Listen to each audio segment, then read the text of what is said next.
todos muito bem-vindos. Meu nome é Ana Clara Valadares, sou uma aluna da instituição FASEM, Faculdade Serra da Mesa, estou cursando Direito no terceiro período. Eu e meus colegas estamos aqui hoje para apresentar para vocês o que é o processo legislativo e como ele funciona dentro da Constituição Federal.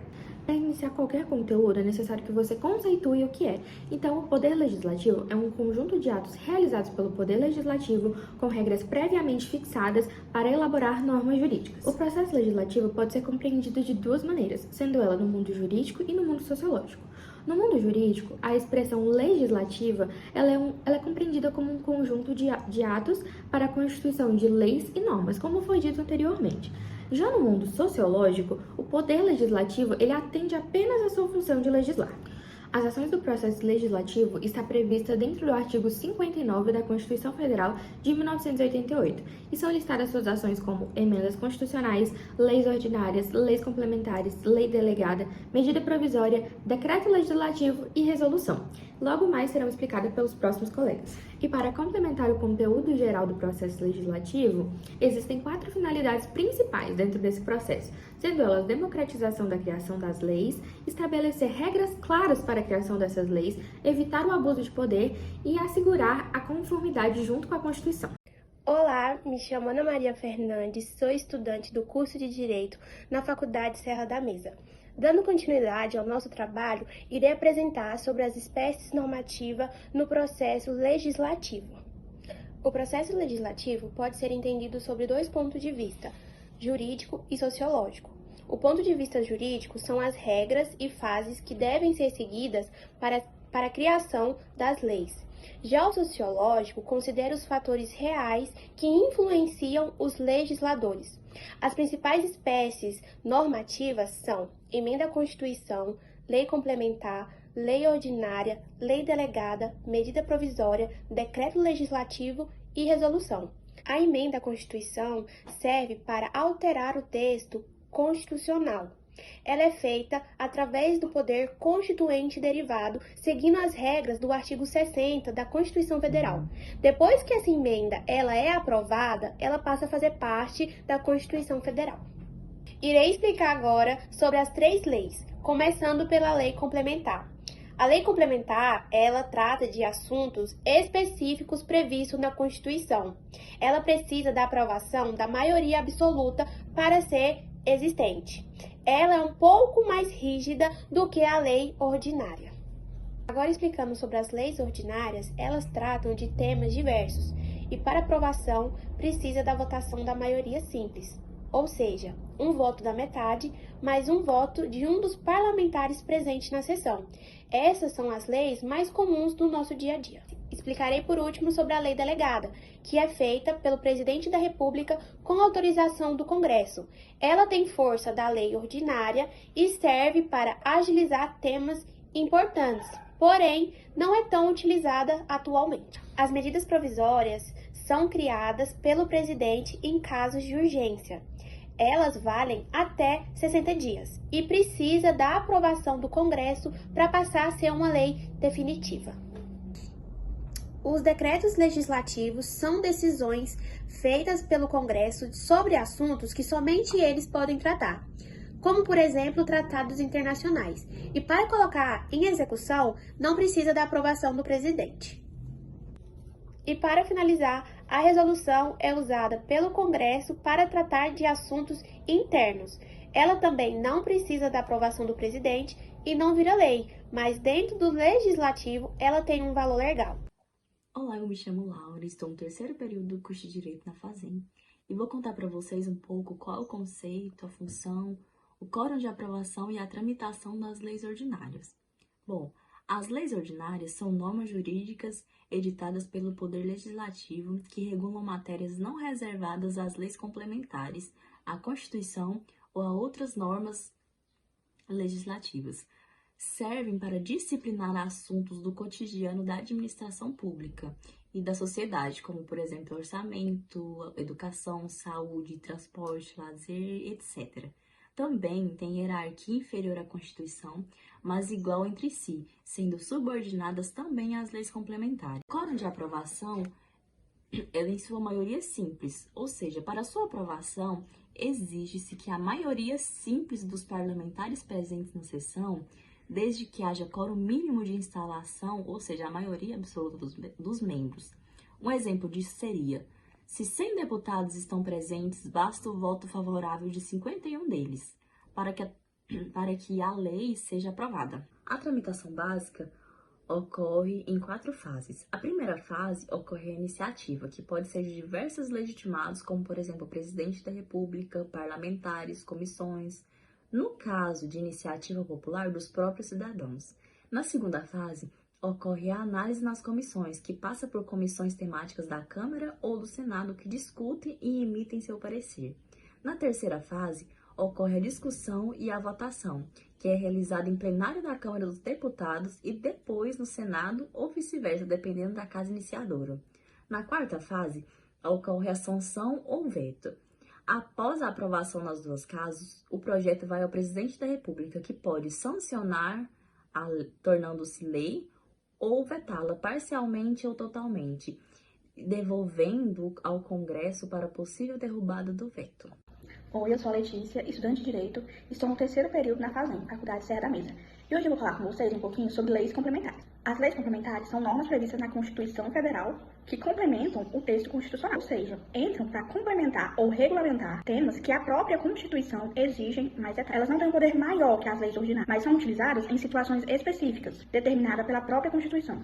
A gente tem que saber e lembrar que ela não é superior à Constituição, não é sinônimo de lei mais importante que a lei ordinária, mas sim usadas em casos específicos, determinados pela CF. Um exemplo seria: se a Constituição diz que um tema será regulamentado por uma lei complementar, isso significa que ela precisará de uma norma específica, mais detalhada, aprovada com um quórum mais rígido. Tá bom, mas qual seria a finalidade das leis complementares? A principal função de uma lei complementar é dar eficácia plena a dispositivos constitucionais, que sozinhos não têm aplicação direta. Elas funcionam como um manual para pontos da Constituição que precisa de uma regulamentação específica. Exemplo, organização do Ministério Público, Judiciário, definição de crimes hediondos. Um exemplo prático que está previsto na nossa Constituição, no artigo 93, diz que o Estatuto da Magistratura será regulamentado por lei complementar. A CF dá o comando geral e a lei complementar explica como isso vai funcionar na prática. E quando a Constituição exige a lei complementar, ela exige em vários temas, como, por exemplo, no artigo 93, organização do Poder Judiciário, no artigo 146, normas gerais em matérias tributárias, artigo 18, inciso 1, criação de novos estados e municípios.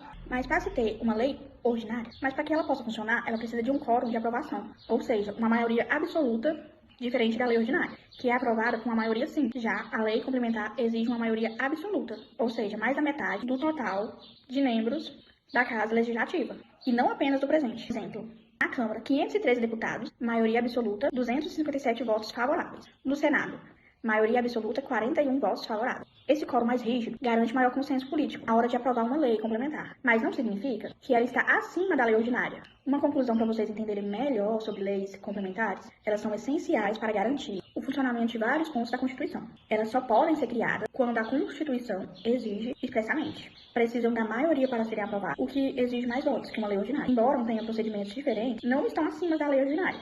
Olá pessoal, como vocês estão? Me chamo Anne Caroline, sou estudante do 3º período do curso de Direito da FASEM e irei falar sobre as principais diferenças entre as leis complementares e leis ordinárias na matéria de direito constitucional. Mas, antes gostaria de ressaltar que não há lei mais forte, ambas têm o mesmo poder e a mesma importância. Agora nós iremos falar sobre as diferenças entre as leis complementares e as leis ordinárias. Mas antes, gostaria de exemplificar melhor o que é cada uma delas. As leis complementares tratam matérias específicas que estão previstas na própria Constituição, como, por exemplo, regras sobre o direito tributário e a administração pública. Já a lei ordinária trata dos demais assuntos mais gerais, desde que não estejam reservados exclusivamente para a lei complementar. Mas e afinal, qual a diferença entre elas? E a diferença mais clara entre elas é o número de votos necessários para serem aprovadas. A lei ordinária precisa da maioria simples, ou seja, mais da metade dos votos dos deputados que estiverem presentes na sessão. Já a lei complementar exige maioria absoluta, ou seja, a maioria total de membros da Casa Legislativa, por exemplo. No caso da Câmara dos Deputados, são pelo menos 257 votos favoráveis, ou seja, a lei complementar tem um quórum mais rígido. Olá pessoal, meu nome é Cristiane, sou acadêmica do terceiro período do curso de Direito da Faculdade Serra da Mesa e hoje eu vou falar com vocês sobre um tema VIP da matéria de Constitucional, as chamadas comissões legislativas. Você sabia que boa parte do trabalho legislativo não acontece no plenário, mas sim nos bastidores dele, dentro das comissões? Hoje eu vou explicar de forma simples e objetiva o que são essas comissões legislativas, seus tipos e qual é o seu papel fundamental na tramitação das leis. As comissões legislativas, elas são órgãos internos do Poder Legislativo, tanto no Congresso Nacional quanto nas Assembleias Legislativas e câmaras municipais. Elas são compostas por um número reduzido de parlamentares. Elas têm a função de estudar, discutir e dar pareceres sobre os projetos de lei antes que eles sejam votados em plenário. Ou seja, as comissões funcionam como um filtro técnico e político que vão analisar a viabilidade e a legalidade dessas propostas. Essas comissões, elas podem ser classificadas em dois tipos, as permanentes e as temporárias. As comissões permanentes, elas são aquelas que existem de forma contínua durante toda a legislatura. Por exemplo, Comissão de Constituição e Justiça, a CCJ, uma comissão de educação, comissão de saúde, entre outras. E cada uma delas trata de temas específicos e vai analisar projetos que estão relacionados à sua própria área de atuação. Já as comissões temporárias, elas são criadas para tratar de assuntos que são pontuais ou urgentes. Então, elas têm um prazo determinado e um objetivo específico. Esse é o caso, por exemplo, das comissões parlamentares de inquérito, as CPIs, e elas investigam denúncias e apuram responsabilidades. As comissões, elas têm um papel decisivo na tramitação das leis. Muitas vezes um projeto só avança para o plenário se ele for aprovado pelas comissões competentes. Então, elas analisam a constitucionalidade, a relevância social, o impacto financeiro e administrativo e, claro, o mérito da proposta.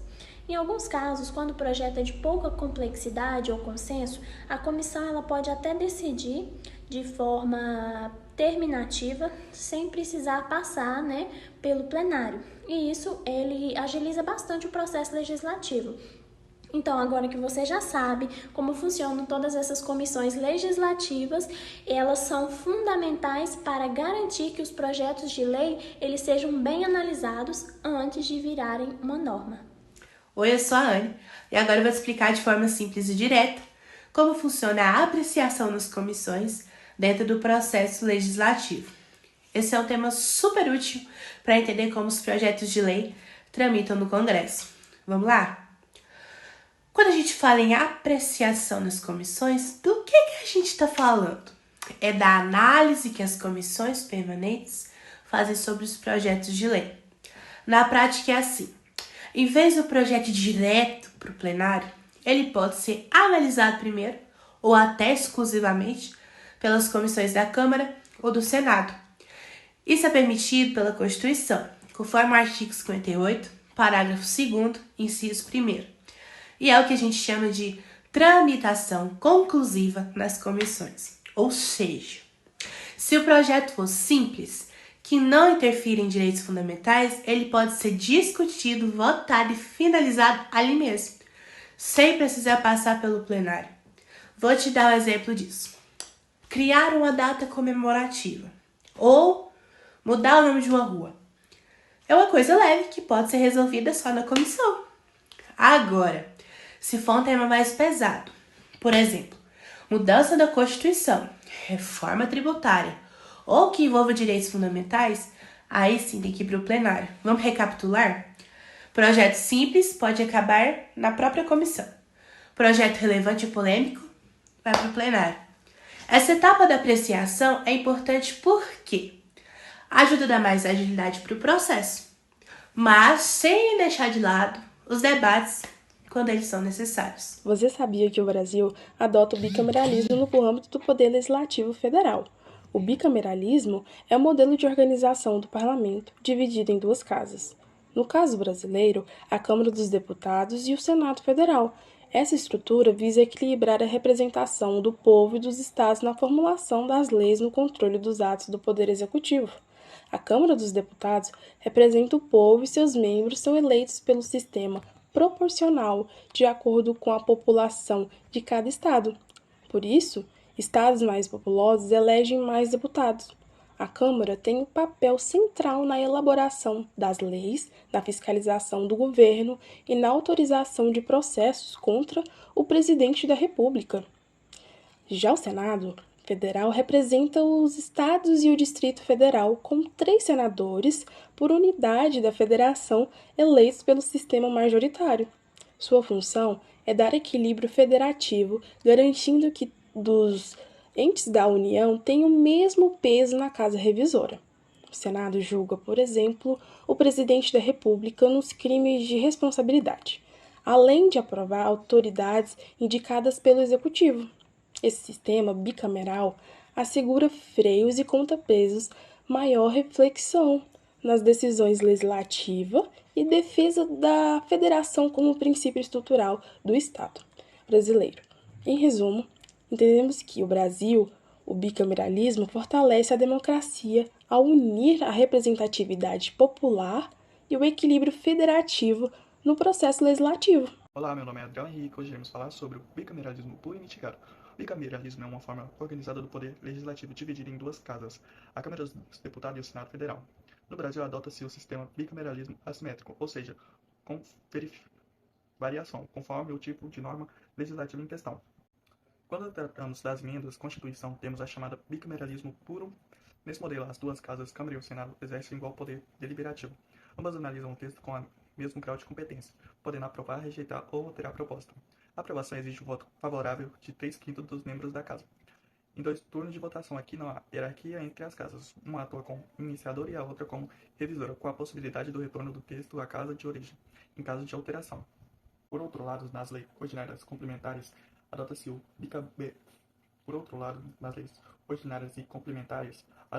bicameralismo mitigado. Nesse modelo, existe uma casa iniciadora, aquela onde o projeto é apresentado, votado primeiro, uma casa revisora, que apenas analisa o texto já aprovado pela primeira. Se a casa revisora aprovar o texto sem modificação, ele segue para a sessão ou promulgação.